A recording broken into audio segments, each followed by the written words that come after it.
Esta es la historia de un país que en 1991 decidió mirarse al espejo y no le gustó lo que vio. Era un rostro marcado por la violencia, la exclusión y el miedo. Así que, con un acto de fe colectiva, escribió, escribió una nueva carta de presentación al mundo, la Constitución de 1991. Su promesa era simple y a la vez monumental, que Colombia fuera por fin de todos. Mientras los constituyentes soñaban con una democracia participativa y multicultural, otro grupo de tecnócratas tenía su propia receta para la modernidad, la apertura económica de los 90. Abrir las fronteras, bajar los aranceles, invitar al mundo a competir en nuestra casa. La idea era que el mercado nos haría fuertes. Pero la receta fue un shock demasiado fuerte. La crisis generada por esa misma apertura nos hizo esperar. Industrias que por décadas habían vestido y alimentado al país quebraron de la noche a la mañana. El sueño de la modernización se convirtió para miles en la pesadilla del desempleo. La promesa de la constitución chocaba con un país económicamente más desigual. En medio de la confusión, el monstruo del conflicto armado seguía vivo. El Estado buscaba una salida política. Se sentó a hablar en el proceso del Caguán durante el gobierno de Andrés Pastrana. Lejos de la mesa, las FARC se rearmaban y secuestraban. La sociedad vio con horror cómo la paz se convertía en una burla. El fracaso del Caguán dejó un sabor amargo, la sensación de que la guerra no tenía fin. De las cenizas de ese fracaso del proceso de paz del Caguán nació una nueva estrategia, la seguridad democrática. La promesa era clara: mano firme, autoridad, recuperar el territorio palmo a palmo, y para lograrlo llegó un aliado poderoso, el Plan Colombia. Aviones, recursos, entrenamiento. Fue una inyección de fuerza que le permitió al Estado prepararse firme por primera vez en décadas. Política que fue impulsada durante los dos gobiernos del expresidente Álvaro Uribe Vélez. Con la seguridad llegó la confianza y con la confianza llegó la inversión. En este nuevo escenario se firmó el TLC con Estados Unidos, la consolidación del modelo de apertura. Para algunos era la puerta al progreso, para otros una amenaza para el campo colombiano. Era la doble cara del nuevo país, más seguro, pero con heridas económicas y sociales que no cerraban.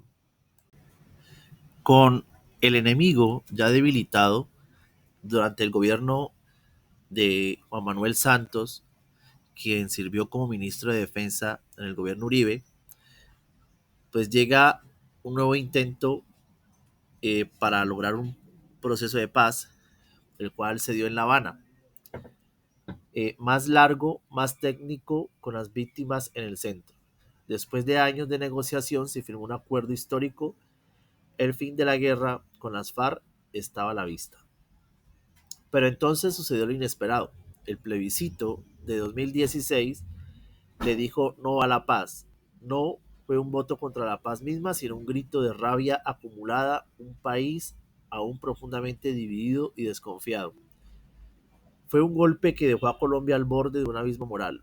¿Cómo era posible que tras tanto dolor no pudiéramos ponernos de acuerdo ni siquiera para la paz?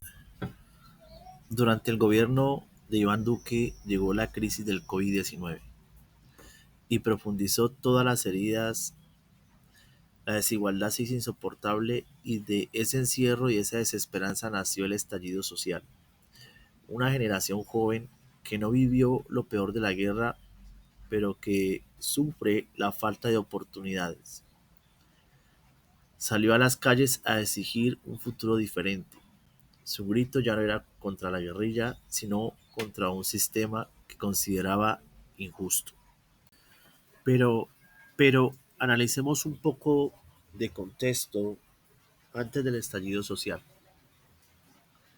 La cuarentena fue un paro cardíaco para la economía informal, para los restaurantes, para los taxistas, para los pequeños comerciantes. De la noche a la mañana, 6 millones de colombianos cayeron en la pobreza. El desempleo se disparó a niveles históricos. El gobierno entregó subsidios, pero era como poner una curita en una herida abierta. La brecha digital se hizo extensa mientras unos estudiaban y trabajaban desde sus casas cómodas. Una generación de jóvenes vio cómo su educación se esfumaba por falta de un computador o internet. Su futuro se volvía literalmente inalcanzable. En medio de esa hecatombe, con la gente ahogándose económicamente, el gobierno de Iván Duque presentó su solución, la reforma tributaria. No era una reforma, era una burla. Era pedirle más a quien ya no tenía nada, grabar los servicios públicos, los mismos que durante la pandemia fueron un salvavidas, fue visto como un acto de profunda desconexión. Esa fue la gota que rebasó el vaso. No era solo una reforma, era el símbolo de un gobierno que para una gran parte del país no los escuchaba, no los entendía y no los representaba. La paciencia se había agotado. Empezó con un cacerolazo, un sonido de protestas que surgió desde las ventanas, desde la rabia contenida en cada hogar, pero rápidamente esa rabia salió a la calle. El 28 de abril estalló el paro nacional. Esto no era un paro tradicional, era un estallido social multifacético.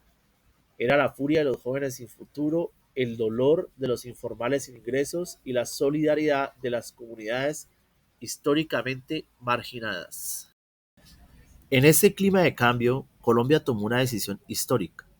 Eligió por primera vez un gobierno de izquierda, el gobierno de Petro y Márquez.